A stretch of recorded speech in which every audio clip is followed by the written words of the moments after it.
Meus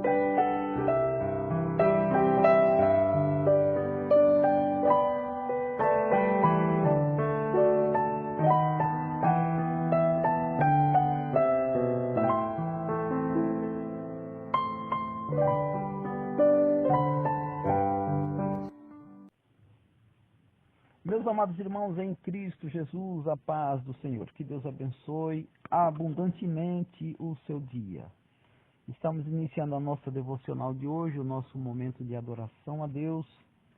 E eu quero iniciar lendo para os irmãos alguns versos da palavra do Senhor que se encontra no livro de Colossenses, no capítulo 3. As virtudes devem ser cultivadas.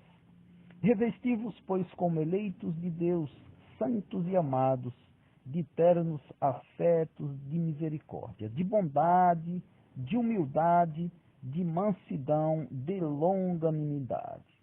Suportai-vos uns aos outros e perdoai-vos mutuamente.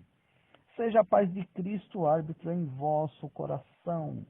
Habite ricamente em vós a palavra de Cristo, instruí-vos e aconselhai-vos mutuamente. E tudo o que fizerdes, seja em palavra, seja em ação, fazei-o em nome do Senhor Jesus, dando por ele graças a Deus Pai. As virtudes devem ser cultivadas. Senhor, Pai amado, eterno Senhor, o Senhor é um Deus amoroso. O Senhor é um Deus cheio de virtudes.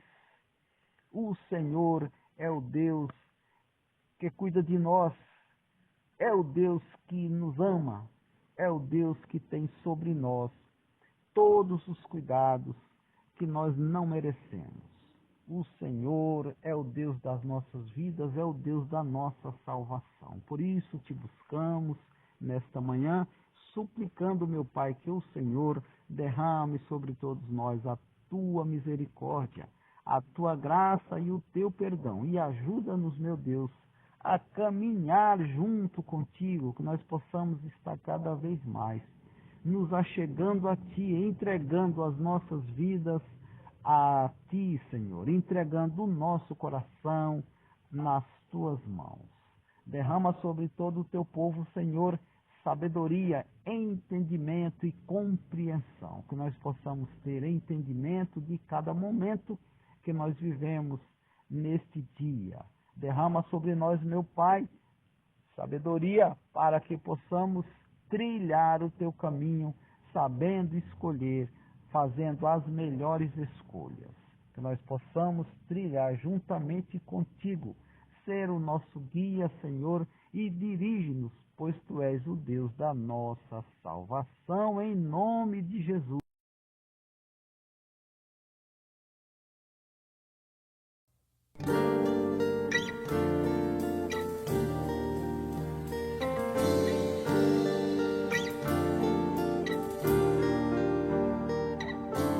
Ouve, Senhor, a minha prece, eu quero aqui te pedir. Com teu favor, alguém que padece, que não merece, mas quer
Olá, você que me ouve nesta manhã com Deus.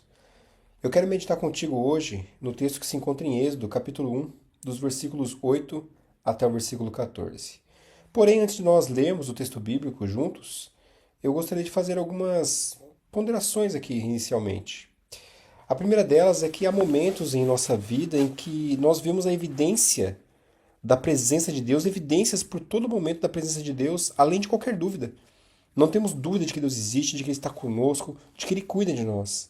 Ao ler as Escrituras, nesse momento, nossos olhos são iluminados com o significado e a oração ela flui muito facilmente. Adorar a Deus deve trazer alegria ao refletir sobre como Ele mantém a sua mão sobre as circunstâncias de forma muito palpável para nós. Caminhar com Deus, nesses momentos, nós sentimos Ele do nosso lado, como se Ele estivesse fisicamente realmente. A nossa resposta, então, deve ser um amor que transborda em fácil obediência. Mas também há momentos em que parece que Deus ele saiu de férias. As mesmas passagens da Bíblia parecem desprovidas de vida. Eu me arrasto pela oração, me forço a adorar. Por que será que às vezes Deus ele parece tão distante e outras vezes tão perto de nós? Quando nós olhamos para a vida de Israel, nós encontramos o mesmo fluxo e refluxo. Esse fluxo e refluxo aparente da presença de Deus que nós sentimos em nossa própria vida. O capítulo inicial de Êxodo ele descreve o cumprimento da promessa de Deus a Abraão para numerosas descendentes. Uma nação que cresceu o suficiente para poder incitar Faraó a escravizá-los por medo e por vingança. Esse texto que nós vamos ler. Êxodo, capítulo 1, dos versículos 8 a 14, vai descrever exatamente essa incitação de Faraó a escravizar o povo de Deus. O versículo 8 a 14 de Êxodo 1 diz assim: Entre mentes se levantou novo rei sobre o Egito, que não conhecera José. Ele disse ao seu povo: Eis que o povo dos filhos de Israel é mais numeroso e mais forte do que nós. Eia, usemos de astúcia para com ele, para que não se multiplique e seja o caso que, vindo guerra, ele se ajunte com os nossos inimigos, peleje contra nós e saia da terra.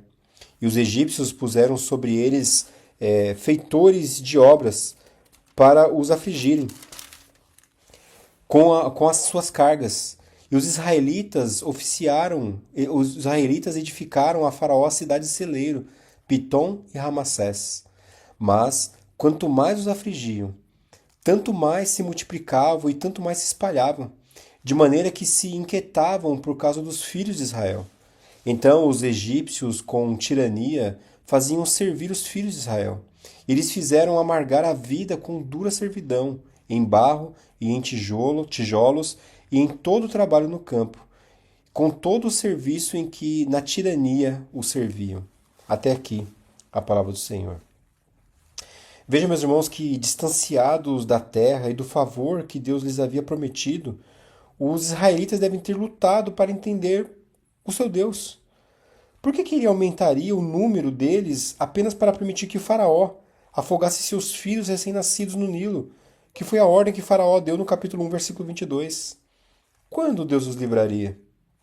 Gerações se passam antes que Deus ele poupe Moisés e o levante na própria casa de Faraó. Quando Moisés ele foge do Egito e vagueia pelas planícies ali de Midian, Deus ele se revela através de uma sarça ardente. Ele age em favor de Israel, manifestando então a sua presença por meio de milagres, pragas no Egito e a abertura do Mar Vermelho. Deus ele guia Israel pelo deserto como uma coluna de nuvem durante o dia e uma nuvem de fogo à noite. A sua voz troveja de uma montanha. A santidade de Deus domina os israelitas até que eles tentam por sua própria vida. Desejando então permanecer entre o seu povo, Deus ordena que construam um tabernáculo. Tabernáculo esse que servirá como a sua morada, até que o templo em Jerusalém seja concluído, centenas e centenas de anos depois. A sua presença entre os israelitas, como nós lemos no relato bíblico, é avassaladora. No entanto, mesmo com tantas lembranças de sua glória, os israelitas eles se esqueceram da proximidade e do cuidado de Deus por eles. Com os egípcios avançando sobre o Mar Vermelho, eles reclamaram que Moisés os tirou do Egito apenas para morrer no deserto. Êxodo capítulo 14, versículos 11 e 12, o relato bíblico nos diz: disseram a Moisés: será por não haver sepulcros no Egito que nos tiraste de lá para que morramos no deserto? Por que nos tratastes assim, fazendo-nos sair do Egito? Não é isso que te dissemos no Egito? Deixa-nos para que sirvamos os egípcios? Pois melhor nos fora servir aos egípcios do que morrermos no deserto. Veja, o povo começou a reclamar. Após 3 dias de caminhadas apenas, eles não encontraram água. E os seus suprimentos de comida se esgotaram. E eles se desesperaram. E enquanto Moisés passa 40 dias e 40 noites no topo do Monte Sinai, recebendo instruções de Yahvé, os israelitas eles chegam a construir e adorar um bezerro de ouro, atribuindo a libertação do Egito, a esse Deus falso. Ao primeiro sinal de dificuldade, ou até mesmo de confusão, os israelitas eles presumem que Deus os abandonou. Embora os israelitas duvidem da presença de Deus ao longo do livro de Êxodo, como nós vamos observar, a sua proteção e provisão para eles são óbvias para nós. Nós lemos isso. Visto que nós temos a história completa, é muito óbvio para nós. Deus estava perto de Israel em todos os momentos. A sua presença e cuidado eram constantes, embora as evidências parecessem escassas da perspectiva dos israelitas. Mesmo quando seus bebês estavam em perigo, o escritor de Êxodo nos diz que Deus ele honrou a obediência das parteiras hebreias, que permitiram que os bebês vivessem. Está lá no versículo 20 do capítulo 1. Ele ouviu o povo gemendo sob escravidão, lembrou-se de sua aliança e tomou conhecimento de Israel durante seus anos mais difíceis. Mas a pergunta é, e com relação a nós? A que verdades nós nos apegamos quando Deus ele parece distante e longínquo? Sabemos que a presença de Deus entre a humanidade atingiu a sua expressão máxima com a vinda de Jesus Cristo. O Evangelho de João, lá no capítulo 1, versículo 14, afirma que o Verbo se fez carne e habitou entre nós. Irmãos, na língua original, a palavra para habitou significa literalmente armou a sua tenda, assim como Deus havia feito no Antigo Testamento com o povo de Israel. Em Jesus, Deus se aproximou, não apenas numa tenda, mais como fez no tabernáculo, mas agora em carne. E hoje, em vez de buscar Deus em colunas de nuvem de fogo, o Espírito Santo, ele habita nos cristãos. Cristãos esses que carregam a presença de Deus consigo. Embora muitas vezes passe despercebido, nem sempre será assim. Na visão de João do novo céu e nova terra, ele descreve tudo renovado. E uma voz alta vinda do trono proclama aquilo que nós lemos em Apocalipse 21:3. Então, ouvi grande voz vinda do trono dizendo: eis o tabernáculo de Deus com os homens. Deus habitará com eles. Eles serão povos de Deus e Deus mesmo estará com eles. Essa maravilhosa declaração é tão impressionante porque incorpora a fórmula da aliança, que aparece repetidas vezes por toda a Escritura. Que fórmula é essa? O Senhor dizendo: eu serei o seu Deus e eles serão o meu povo. O resultado desse relacionamento vivo entre Deus e o seu povo é que já não haverá mais dor, não haverá mais lágrima, luto nem morte, pois essas coisas pertencem à velha ordem caída do mundo, que então terá passado. E somente Deus pode fazer isso, pois Ele é o alfa, Ele é o ômega, Ele é o princípio e o fim. Meus irmãos, que nessa manhã com Deus, que Deus nos ajude a olharmos além das circunstâncias, a olharmos para o nosso Deus, que cuida de cada um de nós, que fez realmente a sua tenda entre nós, que habitou entre nós, que encarnou para que nós tivéssemos vida e vida em abundância. Que Deus assim vos abençoe. Perto quero estar, junto aos teus pés, pois prazer maior não há que me render e te adorar. Tudo que há em mim quero te ofertar,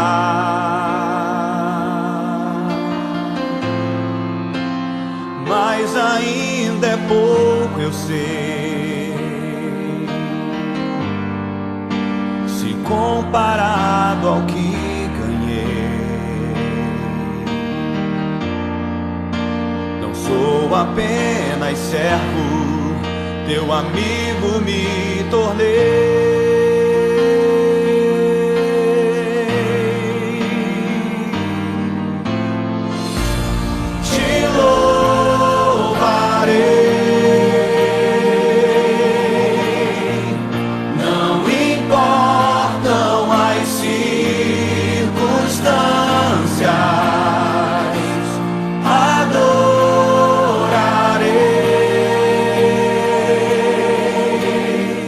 Somente a ti, Jesus.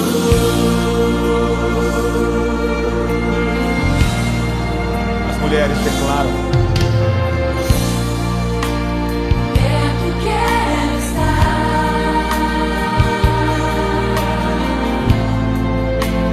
junto aos teus pés, pois prazer maior não há que me render e te adorar.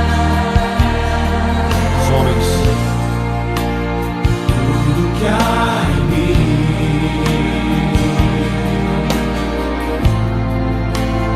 quero te ofertar.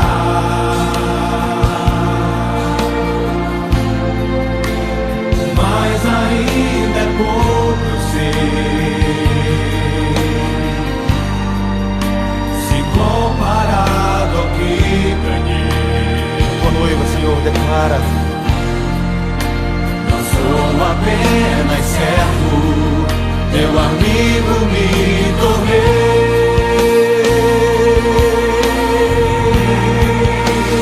Por isso nós te louvaremos, Senhor. Te louvarei. Não importam as circunstâncias, adorarei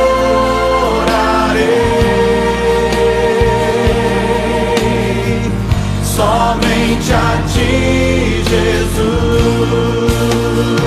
Te louvarei, te louvarei. Não importam as circunstâncias, adorarei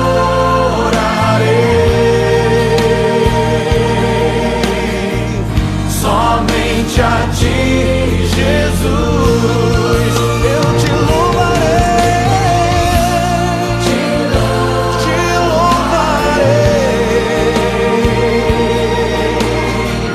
Não importam as circunstâncias, adorarei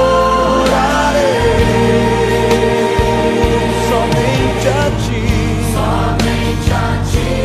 Jesus. Somente a ti, Senhor. Somente a ti, Jesus. Oh, somente a ti, Jesus. Somente a ti, Jesus. Somente a ti, tu és o meu amado. Somente a ti, Jesus.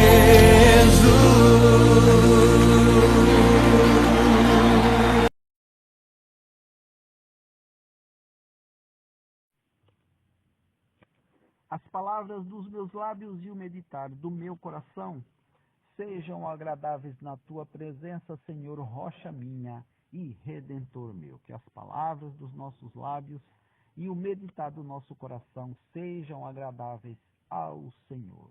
Que nós possamos saber fazer as nossas escolhas orientadas por Deus. Obrigado, Senhor, por nos permitir mais uma vez estarmos juntos aqui, em nome de Jesus. E queremos desejar a todos um dia abençoado, Senhor, que abençoe e te guarde.